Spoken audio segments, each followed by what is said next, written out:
a little bit about me. First of all, I usually don't dress like this because I consider this very sexy, and I try to be very prim and proper in public. And I decided it's okay for me to be sexy at my book event. So that's a new way of being for me, and I'm always trying to push my boundaries and my edges and do new things. So ordinarily, I would just wear something like this if I was out with a man that I was dating, not even if I was out alone, because it's too sexy. And I try to be very proper in public. So I decided to be sexy tonight, and that is okay. So as a background, I'm from Germany, and I moved here when I was 9 years old. I grew up in Nebraska, and I got married to this really great guy I met in college, and we were married for 25 years. I married him, well, we broke up for 4 years, and then we got back together, and he asked me to marry him one night after we were done fucking, and I'm like, God, I must be good in bed. I need men to ask me for marriage. But he was just in love with me. And so we have 3 children.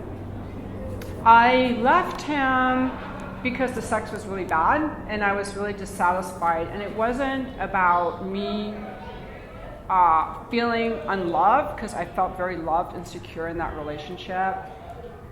It was about me not being able to express myself, and me just wanting him telling me no to sex all the time, and it just not being good sex. And so I was dissatisfied. And I also was crying a lot and sad because I wanted that closeness with him, and I couldn't have it. I wasn't able to experience what I wanted. So one night I just got tired of crying over him, and I left. And that's all in my book. Well, not left like that. Like, there was some counseling. Like, I was trying to figure out, should I stay in this marriage or not? Like, what is the right thing to do? Should I just put up with this? Is the marriage the most important thing in the world, or is my freedom and my self-expression the most important thing in the world? And we went to the counseling at Kaiser, and they asked us in the intake appointment why I had moved into the guest room. And I said, it's because I want sex, and he keeps telling me no, and I'm just done. And she asked him what he thought, and he said, well, sex just isn't that important to me. Like, I'm okay with, like, it's just not that important to me. So he never came after me after I left the bedroom. And so they said individual counseling. And that was like a huge turning point for me. It's like, what? You mean you're not, saving a marriage isn't like the most important thing in the world? You mean like you guys at Kaiser are saying it's okay for us to split? And that kind of was the first step in me, like giving myself permission to just leave, that it was okay. And my kids were all on board because they saw how I was so unhappy. And then I was a stay-at-home mom. Like, can I afford to move out? And my friend, this 26-year-old yoga teacher, she said, just move out, the money will come. And it did, by me raiding my retirement account, which is all the money all gone now. But nonetheless, I ended up forging this whole new life that has led me, like, make me more free, more self-expressed, and more powerful. So I started, when I was in the guest room, I was like having sex with lesbians first, because like I knew lesbians wouldn't date me if I was having sex with men. They have this huge STD fear, which is overrated. So I'm like, because I'd been with women before, and I was really curious about exploring it more. And then I started, one night I was out dancing, and this 22-year-old Marine asked me to dance, and I was shocked. I didn't know that men in their 20s love sex with older women, like they do. I didn't know this. And so so I was having all these hookups, and I was really horny, and I was exploring, and I had so many doubts about my sexuality. Like, I made myself wrong for like 25 years. I used to cry. Like, I thought I was broken sexually because I don't climax from penetration. So I thought I was sexually broken. And my husband always came in like a minute. And like, then he didn't care if I came or not, and he was just done. And I kept thinking if I could just come faster, then my marriage would be better. And so I actually went to a sex therapist to figure out how I could come faster. And then the second time my husband went with me, and she asked me how long it took. I'm like, well, 20 minutes. because I was trying to get it done to like a minute so I could come as fast as he did. And she's like, well, that seems pretty normal. But I wasn't convinced. And he never went down on me. He didn't like to kiss. And I didn't know. And I thought I was working the bedroom. And I blamed him for that. But really, I'm the one that allowed myself to feel like I was working the bedroom. It was my thinking of myself. I didn't learn that until I got to Landmark. That the way the world occurs to me is the way I occur to myself. Because I thought I was working in the bedroom, I kind of created that and let that happen for so long. Anyway, so I got attached to some of these guys I was having sex with. Even guys that were like 21, like I got really attached to them. And this one particular guy, a 30-year-old guy, I got super attached to. And when he said he didn't want a relationship with me, I was so devastated. I cried for a long time. And so there I was, you know, no longer with a husband to sleep with. My kids had all moved out. I was alone in this apartment. These guys had just like one guy after another I cried over. And I was like trying to figure out how I could have sex without getting attached, how I, you know, can this guy make me come? Can that guy make me come? And I was posting all this stuff on Facebook. And my friends kept saying, you should write a book. I'm like, no, I have my consulting job. I'm not going to write a book. But after this guy, I call him David in the book, said he didn't want to be with me, I was really at a point where I was like, you know, I went abstinent after that for like 6 weeks. Like, I didn't want to have sex with anyone if it wasn't going to be like making love the way he was with me. And I'm like, I don't even want sex anymore if it's not making love. Like, I just don't want it, and I don't know what I want. I need a purpose. I need a mission. And I just kept praying about it, and I was talking to my friends, and then I was at, my one friend does this show Coming Out Kinky, and it was in Santa Monica, and after the play, her name is Jean Franzblau, you guys can look her up, she does all the sex promotion stuff, and afterwards she goes, you know, you should write a book. I'm like, that's it. And so the next day, when my friend Samuel was staying with me from Germany, he's written a lot of books, and I was telling him about how many men I've been with, and he goes, how do you know there were this many? I said, well, I have a fuck list. He goes, a fuck list? But that's the name of your book. And then it was on, and I just started writing every day after work, every weekend. And I am self-published on Amazon. One of my friends was the editor. She made two pounds. I probably spent $10,000 on like the editing and all the stuff on my book. The cover was like $250, and everything on Amazon is free. That's how this book came to be. But I was ashamed of the book. Like, I didn't want to be seen with this book. And when I was telling people I wrote this book, I was whispering the name, because I still had so much shame about sex, like even a year ago. And I kept telling people, I wrote a book and it's called The Fuck List. Like, I can't even say the name of my own book. Like, I was really wanting to get over the shame of talking about it. And then I realized I could talk to men about the book and about sex, and I was uncomfortable talking to women about it. Because I'm like, I don't want them to think I'm like wanting sex with them, but I didn't care if men thought that. Like, I had all these shame and discomfort still around it. But I've done so many things now that each thing has made it easier and easier and easier. Like, one thing is I noticed that when I was on Tinder, I met all these guys on Tinder. I don't pick up men in public. I don't pick up men at bars. I don't go to bars, just rarely, just to go out with my friends. So, and I noticed that guys I was meeting online, they were sending me penis pictures, and I was really upset. I don't like that. I mean, women, we don't like that, and guys send us penis pictures, really. I mean, in general, I don't think women like that.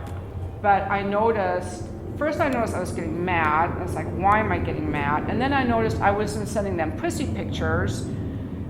And why wasn't I doing that? And I realized I didn't think I liked how my pussy looked.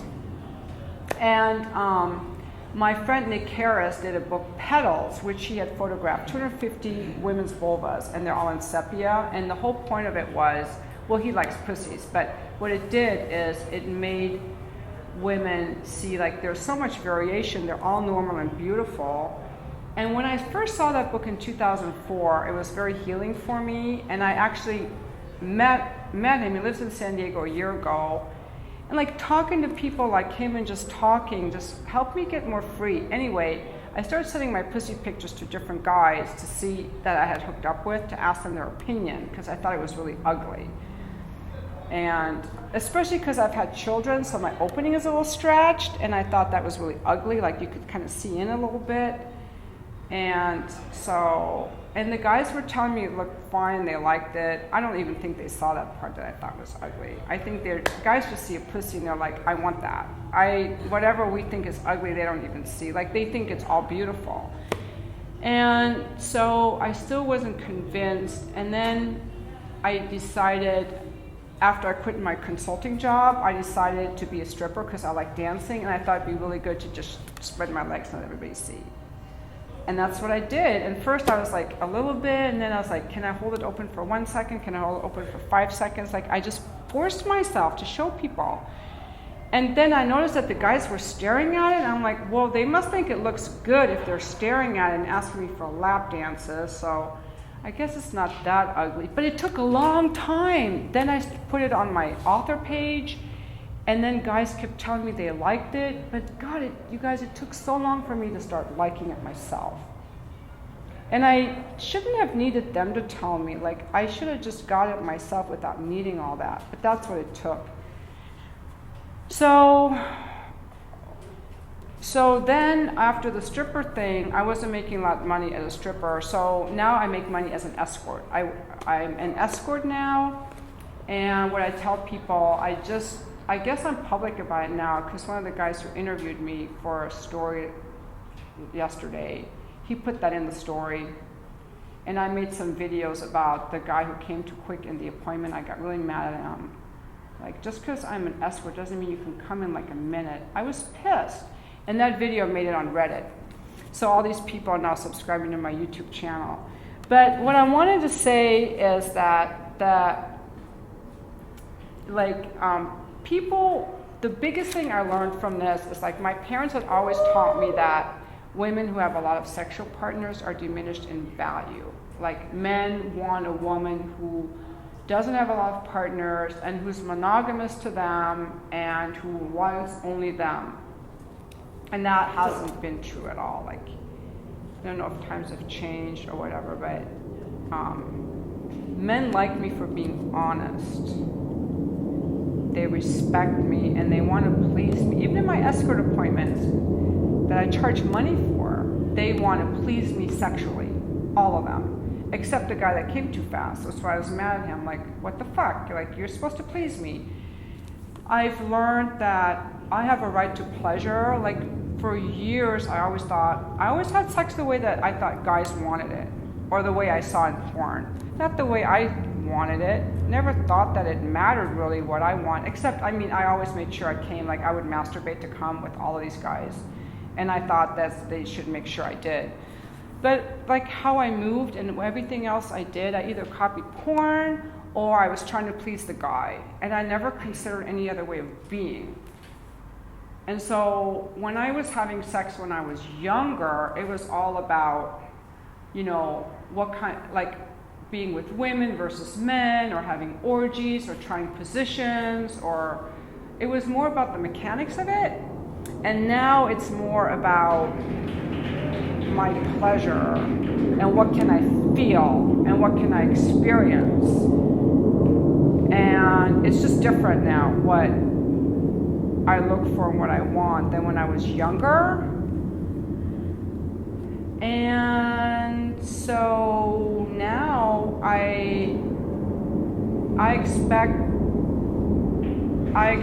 like, I'm just as important as the guy. The guy is no longer the authority over the experience. I'm not going to compare myself to men anymore and think that I'm working in the bedroom, because I'm just as important as they are. And that's a whole new way of being for me, even in the last month, to be honest. So with that as background on my book, I'm just curious about what people want to ask me about writing the book, or about sex or relationships, or what I found, or my opinions, or if you want to share anything about yourselves, because I think we all learn when we share our stories. So, yes, Jeremy?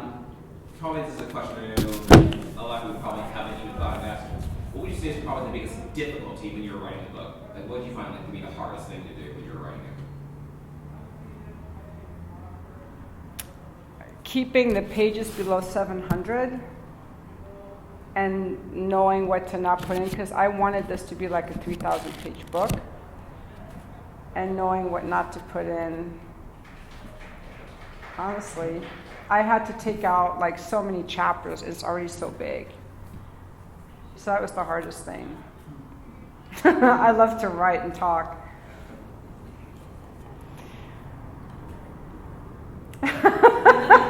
Jared, it's all on you. So, this time of year, we're getting into Valentine's Day. Now, this is something, as a man, I was curious about is, should we always feel inclined to have to do romantic things on Valentine's Day? I mean, why can't every day, be a romantic day? Or why can't, every day be a sexually pleasing day? Does it just have to be on Valentine's Day? Like, in your opinion, would you say Valentine's Day is like an overrated holiday, has no, rhyme or reason in dictating our desires or our pleasures, or just like kind of what we like to do with, say, our partners? Well, I think Valentine's Day is just a commercial holiday for people to sell chocolate and cards. Just like You're right. Christmas, it's, or like, and it doesn't mean anything. It's like well, I don't want to say Martin Luther King Day because I love Martin Luther King, but Columbus Day. Well, like we have so many holidays that are just there randomly. President's Day. It's like a meaningless holiday, like Valentine's Day. It's a commercial day. I totally agree with you. We should never let the holiday be what drives our sexual desires. Yeah. Be in love with your partner every day. Totally. That's a great question. Show your love every day. Yes. Don't wait for Valentine's Day. I love that. I'm going to start calling on people that. Jared! So, I know writing the book and transitioning to your new career, it came from your divorce. And after getting divorced, did you ever have any regrets or any, signs that maybe it could have been salvaged and maybe you took a little more time at it? Well, I did for a while when I was in pity mode. Have you ever been in pity mode, you guys, where you're just feeling sorry for yourself over something you no longer have, and you just get stuck there? Oh, yeah. Yes, I did too. I have definitely. I was there the last 2 days. Pity mode. Yeah. So I was in pity mode, like, oh, it could have been this great thing.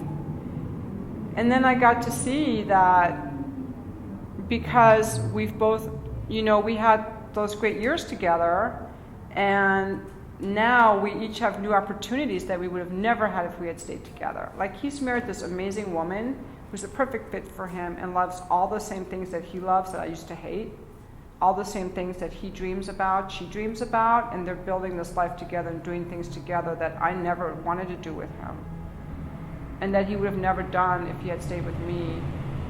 Same for me. I wouldn't be impacting people's lives like this and feeling free and self-expressed and being on this journey if I had been with him. I found my power and my freedom and my self-expression. And I don't believe that relationships have to last forever. Like, in my life, my relationships come and go. Like, I met you recently, and maybe in 6 months I won't even know you anymore. I'll know.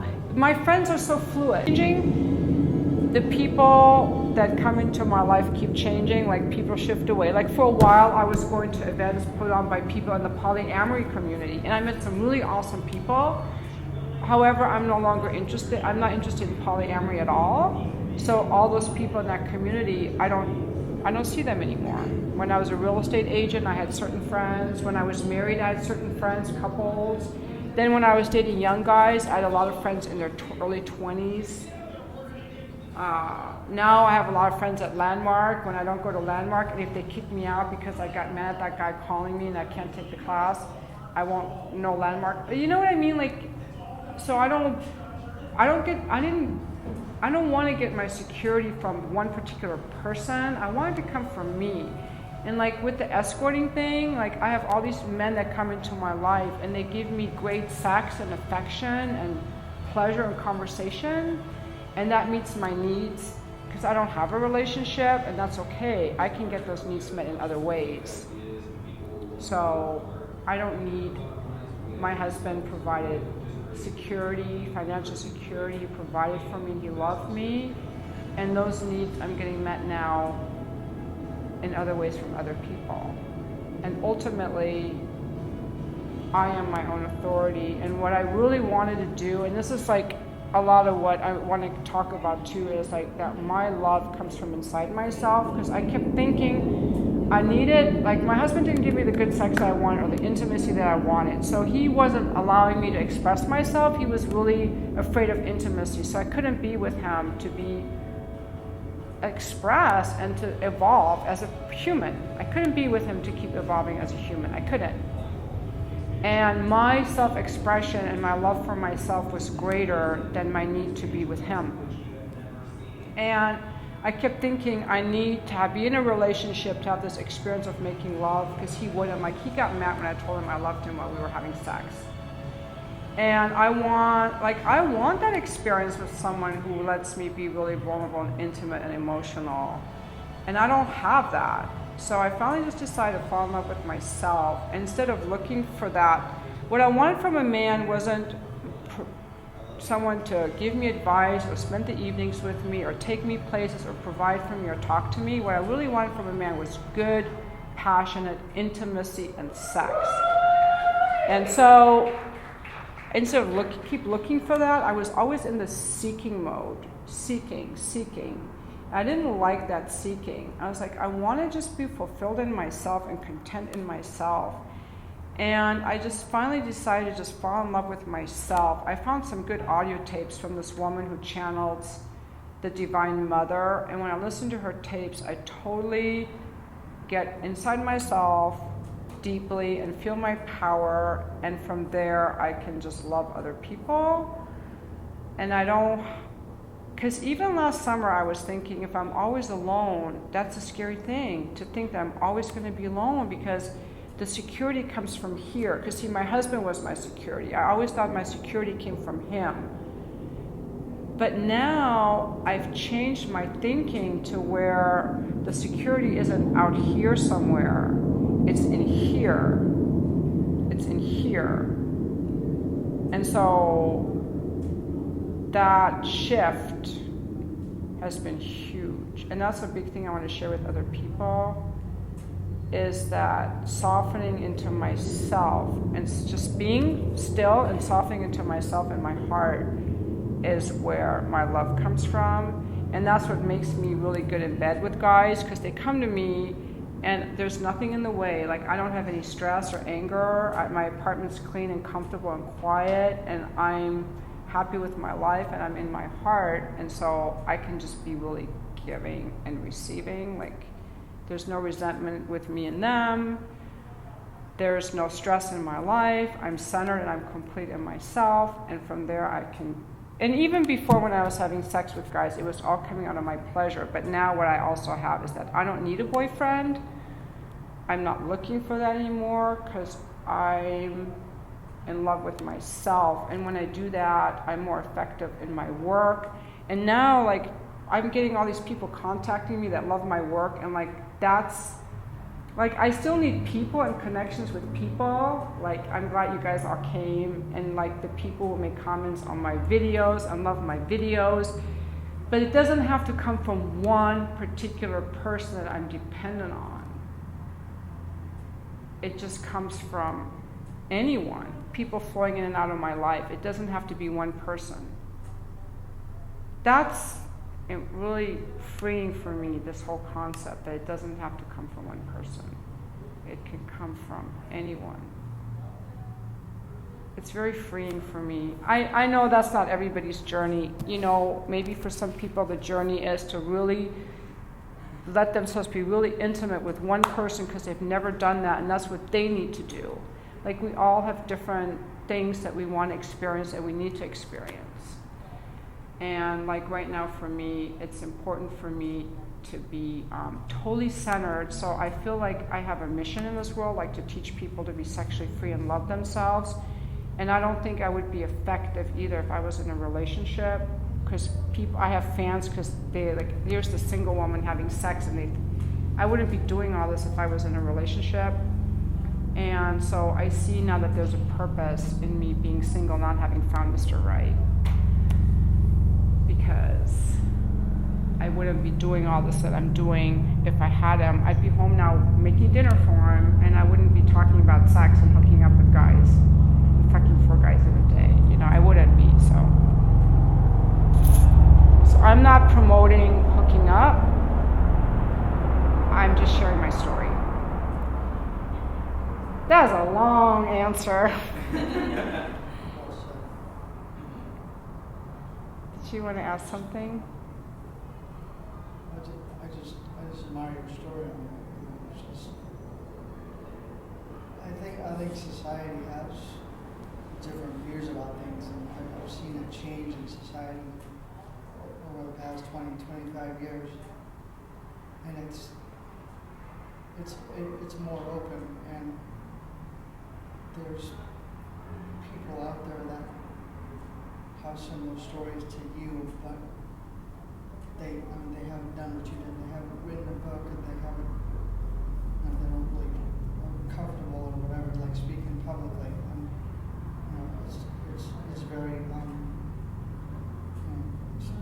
it's good to know that people like yourself are comfortable with yourself to open up and be honest and speak your mind and your heart and the things that trouble you. What you did to strengthen yourself, and just to believe in yourself and work on yourself so that you can become successful and fulfilled in stuff that you thought you had or thought you were missing, and were looking all around you, and all the time it was like you said, it was inside you. So thank you for sharing what you're doing, because I work at a nonprofit where a lot of the clients that we deal with are like mostly like physically and emotionally disabled and stuff like that, and so my coworkers are like social workers and stuff like that, and they do meetings for like, what's it like for a disabled person to have sex or be told not to have sex because they're disabled, and the life they live, and being married, not married, having kids, not having kids, and it's just, it's really depressing because, to see some of the stuff that they type up on paper, because I don't know. I mean, I've read some of the stuff, and it's just like the social classification of somebody who's challenged is not, not your like average person, like walking down the beach, or and it's just kind of it just doesn't feel right, because when I looked at that, I was thinking, how many people are in that position, but they stay silent because either one, they don't know how to express their feelings, or two, they feel so insecure and hurt that they don't know how to open up about what they need and what they want from somebody else, whether it's, you know what I'm saying? I mean, it's just like, society teaches this, like through like porn films. I mean, I know a couple, older porn stars from the 90s and early 2000s, but it's just kind of it seems like it's a hidden thing that nobody is willing and open to talk about. I mean, look at the tabloids. They talk about sex and stuff. Not once in the past 5 years have I seen an article about, like here in the United States about, somebody who's confined in a wheelchair having sex and talking about their story. It's like this taboo, bullshit reason that they come up with. To me, we're all created equal, and we all need the same things as a human being to live and survive and be loved and procreate and stuff. But it's hard to understand why society treats certain aspects of people in a different light. You know what I mean? So when you say that, okay, so you were saying, you were thanking me for being courageous to speak my story, and thank you for the compliment. And you were saying that people in wheelchairs don't feel comfortable sharing their story, or their sexual needs are not taken seriously, or just because more than any other group, like the elderly, the handicapped people. It's just kind of this. It's like this stereotypical idea that people have, and working with people who have developmental disabilities or physical disabilities.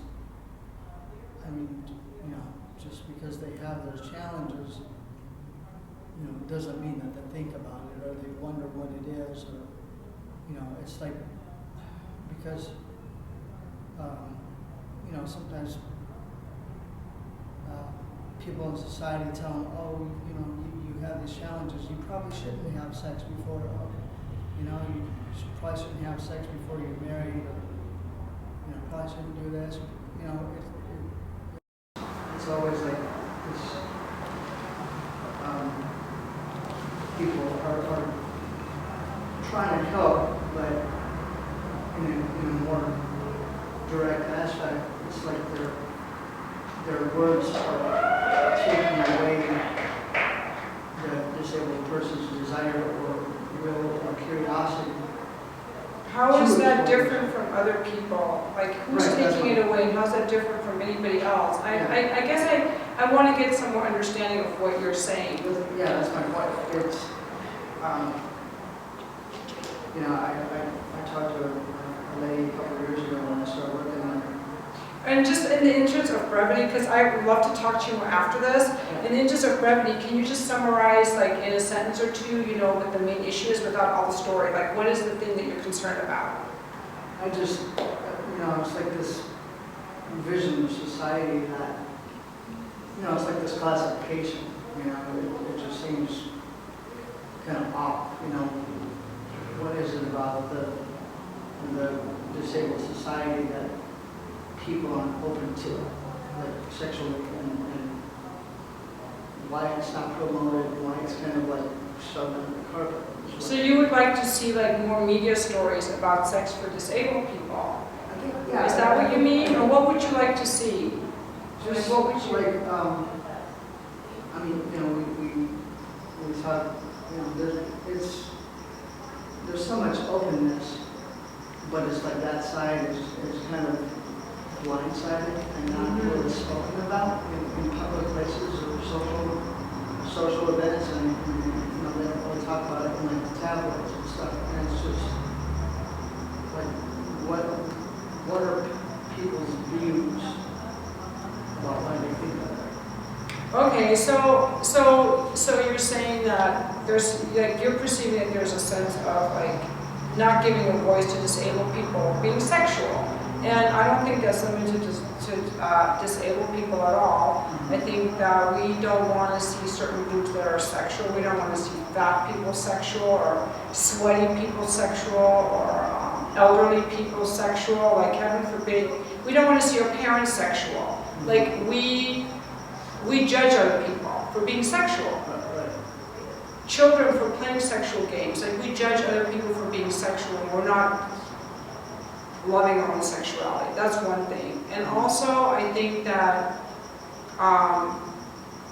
we we judge other groups of people anyway, like disabled people are judged because people are uncomfortable with something, they push it away. Like if I acknowledge you disabled person in my life, I have to face the fact that I could be disabled and I don't want to face that, so I'm not going to look at you. Like, we don't make allowances for loving all people and embracing our humanity. So I think it's a lack of love and understanding. And I think there's value in all of us sharing our stories, so disabled people can start sharing their stories. You know, as far as getting sex, disabled people are not the only ones not getting sex. Like, it's even hard for me to get sex. If I didn't have my escorting job, I wouldn't be getting sex for weeks at a time. I can tell you that. It's not limited to disabled people. It's hard to get sex as a single person. It's hard to get good, consistently good sex as a single person. It's extremely difficult. And then you might find someone and maybe you get attached, or they think you might want to get attached and they don't want to see you, or they're busy working, or whatever. And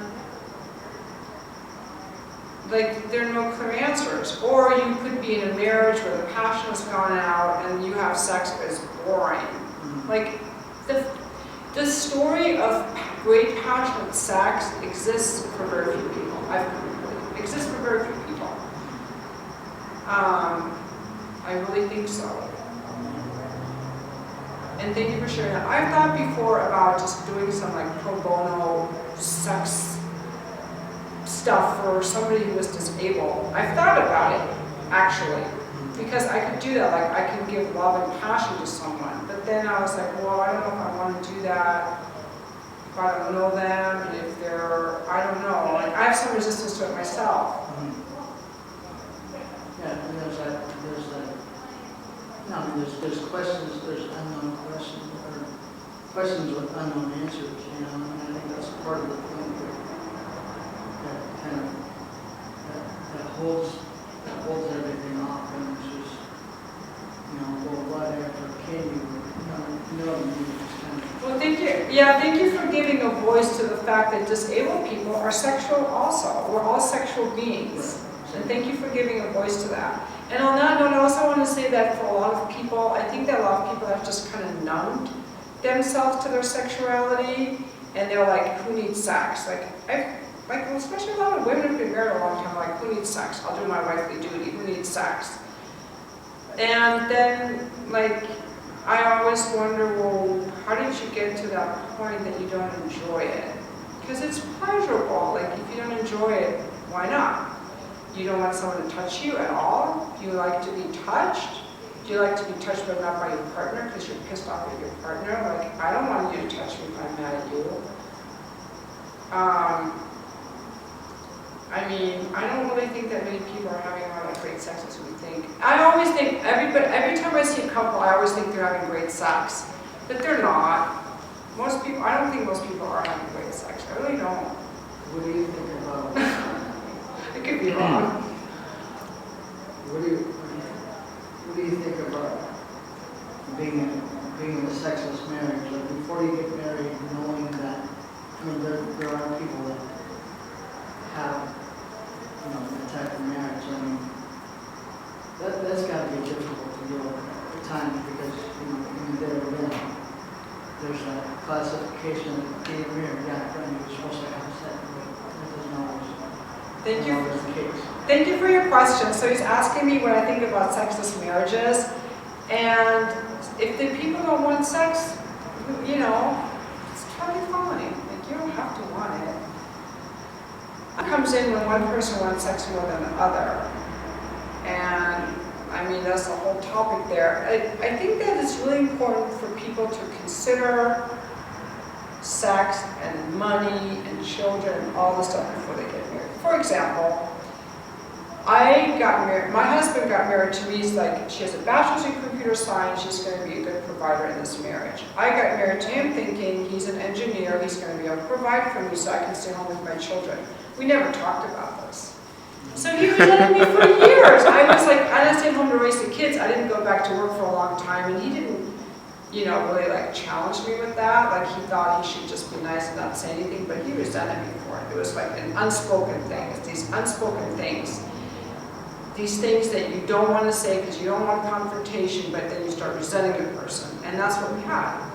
The same thing can happen with sex. Like, I want sex and you don't, and I'm going to start resenting you. And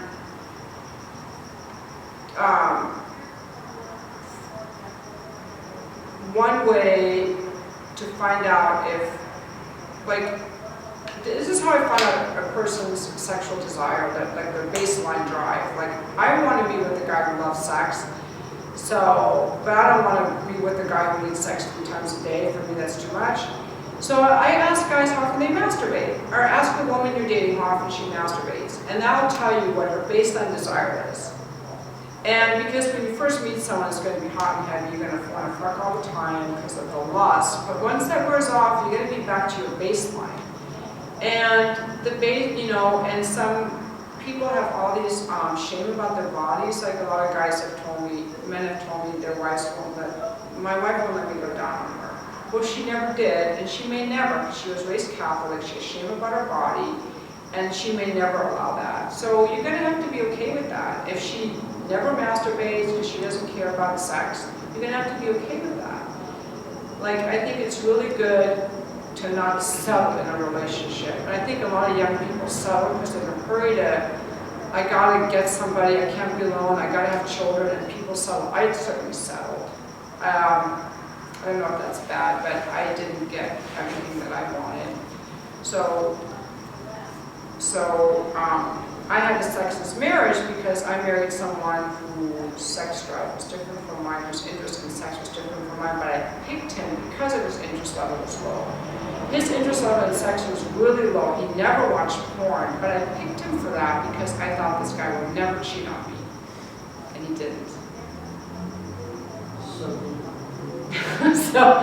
So like, I picked this guy, and when I was a little girl, I heard my mom say, "Your dad told his best friend that women are just ejaculation devices for men."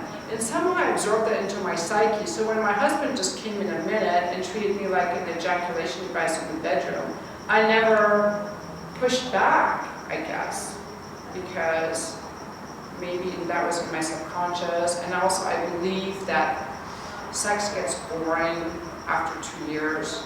So when it got boring, I didn't question it. I thought that was normal. So like, my beliefs, really our beliefs just drive everything. Sometimes we don't even know what our beliefs are because we're just on autopilot based on our beliefs. And so if people don't want to have sex, they don't have to. Thank you.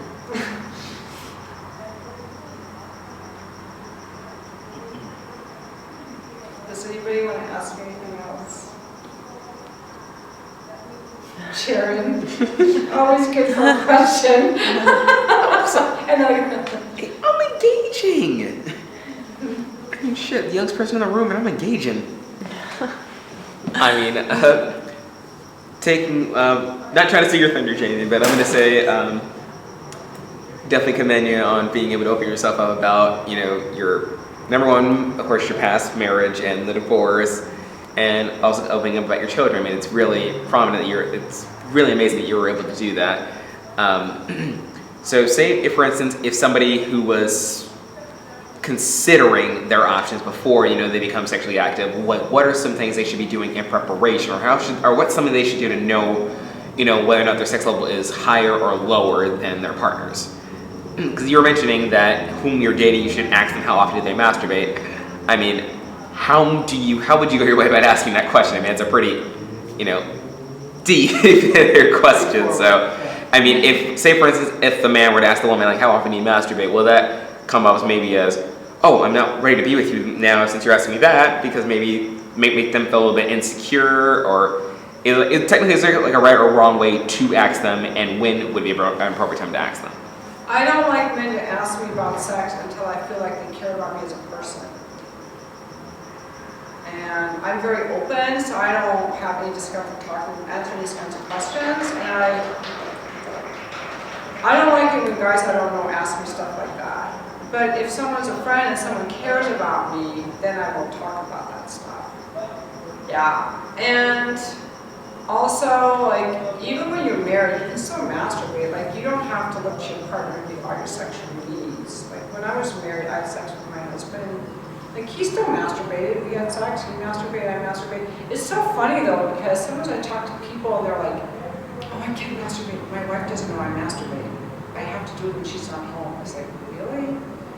I just didn't grow up that way. Like, I grew up that bodies are natural, and I guess I didn't start masturbating with my partner, so I was like 18 or 19, and then I'm like, I'm just gonna start masturbating with guys, and I always have. That's how I come. And I've never faked an orgasm. If I don't have one, I don't have one. It's okay.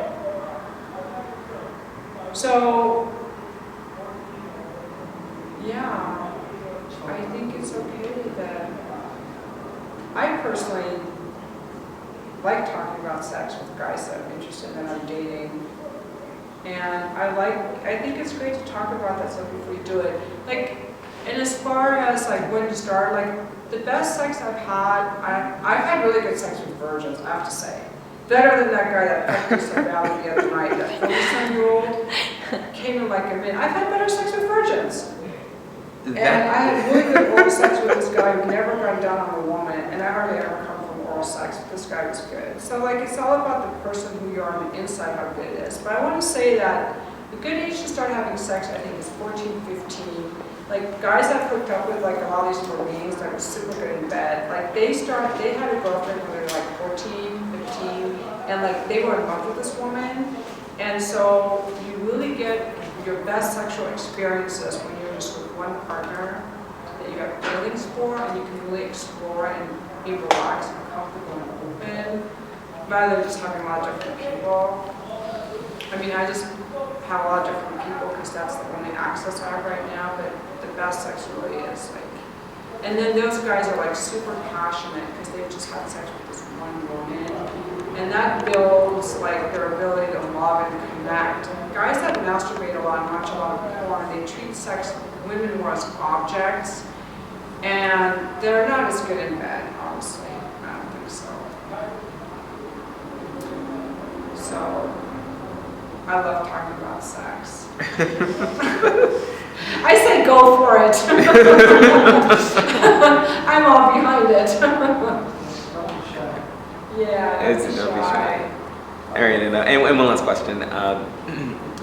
You were talking about masturbation. Okay, obviously that's a form of touch. Now, I've watched your podcast, give or take a couple of times, and you put a lot of emphasis on touch. Now, if you're touching your partner, I mean, should that always come up as like a form of flattery to them, or will they often tell you that they're flattered that you love to touch them, or should you, I don't know, should you always feel inclined to have to touch your partner, or should you feel less inclined to touch your partner if you're, say, not in a sexual relationship quite yet?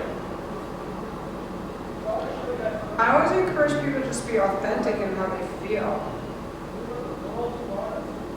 You want to do something, just do it. And if they don't want it, then they can let you know that, and then it's your responsibility to deal with what they've said.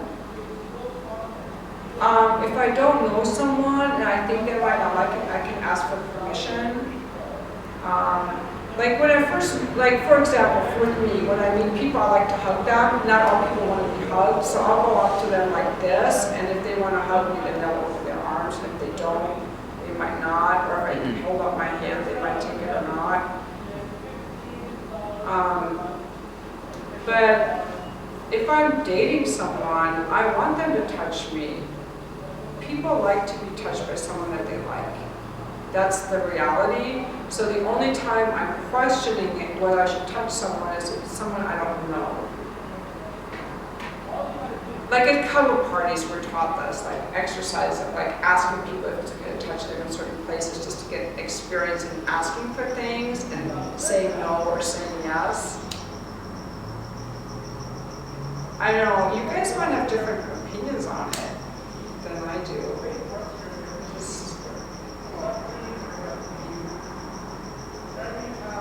have a more expressive opinion on just because of personal experience.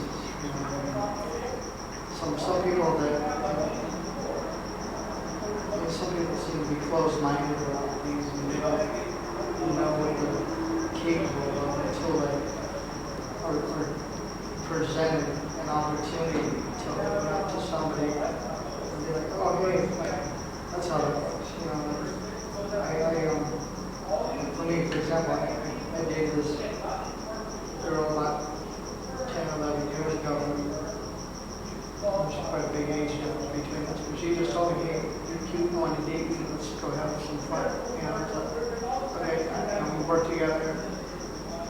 you know, work led to one thing led to another, and, you know, we dated for about a year and a half. And, you know, she's like, you taught me a lot of first things. You know, she put it titled as first things, which I thought was kind of interesting. But, because, I mean, for me, it was kind of the first, although I was much older, you know. I mean, not much, but, you know, I was at least 10 years older than her at the time.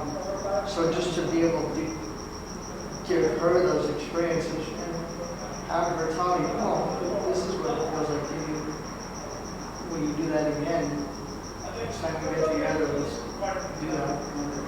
Oh yeah, that's a great comment. Like when you like something, let the person know that you like it, or let them know what you don't like.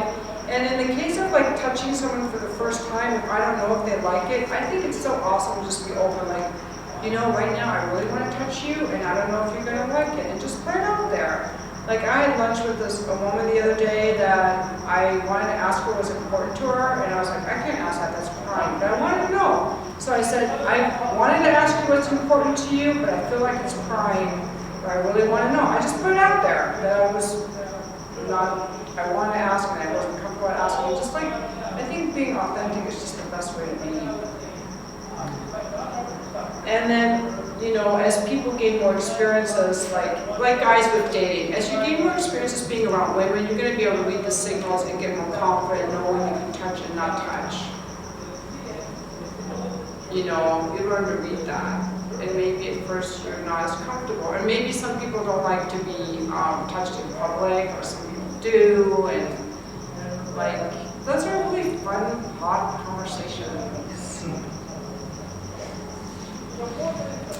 But I'm not an expert in dating because I don't date, so.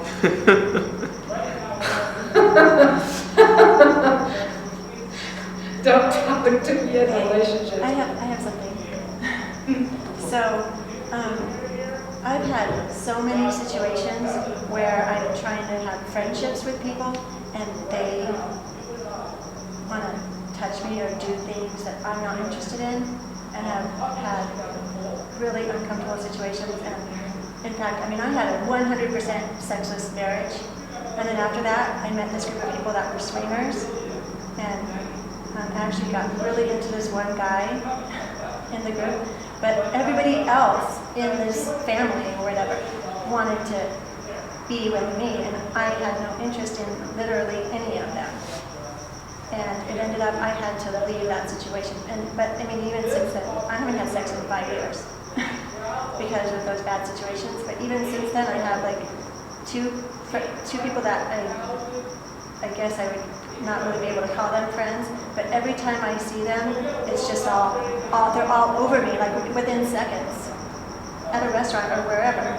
And I don't know, I get really uncomfortable and don't know how to handle that kind of situation, where it's like, you know, I'm just your friend, don't go to that place. I don't know how to do it. Oh, that So I just walk away and never call them again. So when they try to touch you, do you let them know you don't want it? Don't touch me. I don't know how to do that. Just say it. Just say it right now. Don't touch me. Just say it right now. Just say it. Well, I mean, I understand just when I'm in that situation, But it's I get so, I mean, maybe it after probably goes this- back to childhood and everything, so I just get so awkward and uncomfortable and freak out. Maybe And I after just this we wanna can run talk and about not it. talk Because about I it. want you to just, if you can say it to me, you'll be able to say it to the next time. Just say it when you're alone. Just say it. Because when I have guys touch me, like even if just on my arm, if a guy just touches that I don't know is touching me on my arm, I'm like, don't touch me. Just comes out. Don't touch me. I didn't tell you you could touch me. I don't want random guys touching me. Touching me is only for friends. I would just say don't touch me and establish your I boundaries. know, I'm just I saying, would when say- I'm in that moment, I freak. Like 6 months or so, I was at lunch with this one guy, and he just starts like stroking my hair, and I just kind of like freaked. And I can't speak, like I freeze up. And like I said, those situations, like I'm just shut down completely. And it's only this year that I'm transition back out into the world. I'm so glad you did. I'm so glad that you're here. Well, I would love to talk to you privately. Jaren's my first friend in several years. Aw, well, you're in good hands with Jaren. Well, I would love to talk to you privately because I have like some questions I could ask you, suggestions for you. That would be great. Because just to make you realize that you are the authority over your body and that you have the right to express that. And one thing I want to say that will help everybody with that is to go to cuddle parties. Google cuddle parties here in San Diego. They Well, are and not this one guy that I'm telling you about keeps, over the past, like, I've known him probably 6 years, is constantly asking me to go to cuddle parties. I'm like, I don't want to cuddle with him. Oh, and at the cuddle parties you wouldn't. So at the cuddle parties, it's all about, at the cuddle parties, you're instructed, people have to ask you to touch you, and you're instructed on saying yes and no. And the whole exercise starts out by doing examples like say I want to. Well, you know, at the swinger events that I attended and just sat in the corner, that was what they would say to you, this is the rule. You know, but then they would just come up and grab me and try to take me to a room. And I would have to run out. Like, so they said the same thing, that they have rules like that you have to ask, and then they wouldn't.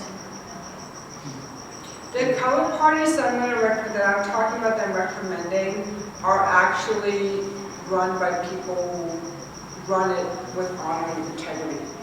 And the whole point of the color parties is not to color our sexual contact. The whole point of the color parties is to get your voice and learn to say no. And learn to ask and I've for just had so many bad experiences from like my whole life that how do I get to a place where I can be vulnerable and open up and be more comfortable? You have to feel safe. Because like I said, this was 5 years ago, and I've just been at home for 5 years.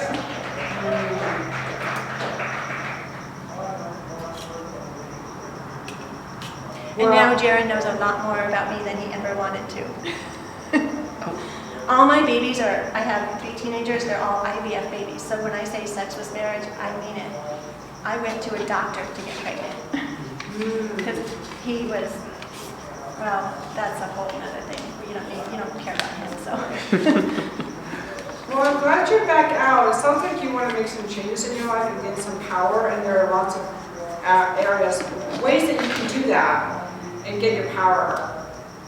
And I'm going to the forum next weekend. that's huge. Landmark is a huge step in that, because a lot of times what we do, we take our past experiences into the future, like something bad happened and we think that bad thing is going to happen again, or we perceive the world in a certain way based on some decision we made in our childhood about something that happened, and then we take that with us That's all the way probably through. why So, that unwanted attention and affection freaks me out, probably from being raped. when you were a child. Yeah. Yeah, so you could have made some decision about that. And literally just now made that connection. About, that's why I don't want this unwanted affection. So you were smart. I'm a little Yeah. freaking out right now because I didn't realize all of this stuff until right now. And I just so appreciate you being here for me right now and being free with me, when you were talking about yourself. Because I can't even believe I'm telling you guys right now all this personal stuff, because that's not what I would normally do. But it feels good to be able to. Yeah. Can I just say one thing? Just so let you know, like it's coming up to be healed. I think she's just giving a message of healing ultimately. Then when things come up, it's coming up to be healed. Just wanted to let you know that. I took a trauma and yoga workshop, so when things come up, yeah, it's good that you're talking about it. It's good that with your honesty and integrity in your word and everything that you said, I think it just made everybody feel safe to talk. Yeah, exactly. So. Well, the questions I asked you are things I learned from Landmark, and so what happened was you learn when you were young. It's safer if I don't speak, and that made sense when you were a little girl. You were totally smart to do that. It made total sense. So now, does it still make sense? But we take all this past into our future, and so sometimes when you see that, it's very freeing, right? Like, I don't have to be that way anymore. I can't speak out. When people speak quietly, I always think something happened in their childhood where they were taught their voice didn't matter, or they couldn't speak, or something. And as far as sex goes, it's interesting too when you think about just bringing it back to sex, the messages we get at home about sex and about our bodies that are just, like, we don't even realize. Like, I didn't realize for so long I let my husband treat me as an ejaculation device. I blamed him for making me work in the bedroom, but I thought I was working in the bedroom. That's my story. I saw men for a long time as these needy things that needed love, and I could give it to them. Because I used to see my little brother crying in bed. And when I realized that, I let that go, and now I'm like, a man is an equal partner, and you better step up, or I'm not into it. And now I demand them to treat me better as an equal. You shared like a really powerful story too about how you didn't feel your power because you didn't think it was safe to speak. Now and now it feels safe. Safer. Yeah, I'm shaking though. Aww. You need someone to give you a hug. Like Jared, maybe? I don't know. I don't want to cry. I don't want to cry though. Uh-oh. Crying is okay. Yeah. It's okay, you're not on the camera, so you don't Crying have is to that's very- it. I Crying already is very cried good. earlier about Lucy, so. Yes, I remember. Oh, I That's love one of my cry. one of my dogs that I took care of for the past 7 years. I just found out today that she's gone. So I was crying when he showed up for lunch. Oh, well, everybody loves to see somebody cry and be real. It's very appealing and attractive to see people be real. And for you to cry in public is very brave, and I'm sure a lot of people were really drawn to you in that moment. I don't know, I just told him straight out what was going on before we even went inside. I wanted to make sure he knew that I was kind of in a sad place. Because he's always so like up and I haven't. and I feel good around him, and I wanted to make sure you're not like affecting me like and I didn't want to affect him, so I almost canceled because I found out on the drive over, and I almost called and went, this isn't a good idea. And then I was really glad that I got to see him because I had a really good time and learned so much about him today, and I'm not going to cry, I promise. You're glad you came out. I'm making you promises. Yes, you did. I did make you a promise earlier. I forget what it was. We'll talk about that later. Oh, no, I remember now. We'll talk about it later. In the meantime, let's go ahead and wrap things up here because we're at our time.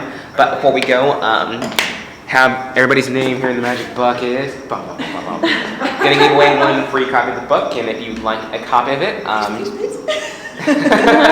yes, guys, it's about time. If you didn't play that Powerball lottery, now you guys can play the Schahrzad lottery. I'll give everybody a book. Side? We'll just draw it and see who. He's all signed. So let's go ahead and draw out of the magic bucket to see who's walking with a free copy of the bucket list. All right. So shake it up, all three of them. Maybe a little more. All right, Schahrzad. I need a win. Come on, I need a win. Amy. Oh, Amy. Come on up, Amy. Thank you. I am going to sign it. Now look at your pen. Okay, guys. I'll give it to you. I'll sign it wherever. Yeah, get your pen. Okay. This is people dress. Okay, everybody, thank you so much for coming. I hope you all enjoyed yourselves. Hopefully it wasn't too R-rated for you. Who am I kidding? I told you all in the disclaimer when you signed up. Guys. The Ask Schahrzad podcast was recorded in San Diego at Vision Post Creative Studios. Catch up with us next time on episode 3 of the Ask Schahrzad podcast. And don't forget to like us on Facebook at Schahrzad Morgan and on Twitter at the Ask Schahrzad podcast.